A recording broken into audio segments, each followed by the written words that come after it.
Good evening, everyone. Good evening, everyone. Curry College Chief of the Forecaster, Joe Shark here. A lot of things going on, but we're going to basically spend most of this video looking at what is our tropical storm Karl right now. Here's Julia. That's going to meander and probably dissipate.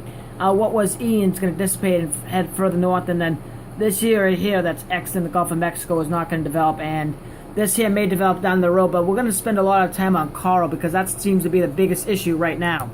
Here is the satellite imagery. You can see here's Karl here, and then there's Julia just off the map there in the area that's in the Gulf, bringing showers to the Gulf.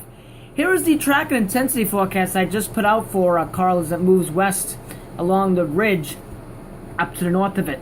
I do slowly strengthen this to a mid-grade tropical storm over the course of the weekend by Monday, and then by the middle of next week I get this to a hurricane by Wednesday evening into Thursday. This does become, I think, a hurricane, a Category 1, and then maybe in the day 7th or 10th it's going to be somewhere in this area north of the islands, and could even become a Category 2 or even a Category 3 hurricane.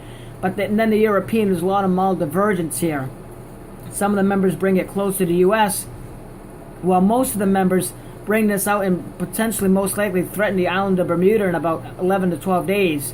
The European's been pretty consistent on a major hurricane, Category 3 or Category 4, going right over the island of Bermuda or very close to the island of Bermuda. So that's certainly something we're going to have to watch later next week, what this thing is going to look like of the entire pattern. But again, if you're going to be watching us in Bermuda or know anyone in Bermuda or really anywhere between Bermuda and the East Coast, this thing has a big alleyway to go in between in days 10 to 15. So that's something to watch. But again, I'm taking care of this right to the islands and just to the north of the islands over the next 7 days. So there is my track and intensity forecast for the storm. And here's the latest GFS ensembles, which I think could be a little bit too far to the north and west. You can see there are a lot of members in about 8 or 9 days right centered around Bermuda, if not to the northeast and southwest of Bermuda. So again, I think this is too far north and west. I do think it's going to be a little further south given what I've seen on some of the other ensembles. And here are the GFS ensembles. You can see this thing is going to strengthen, no question.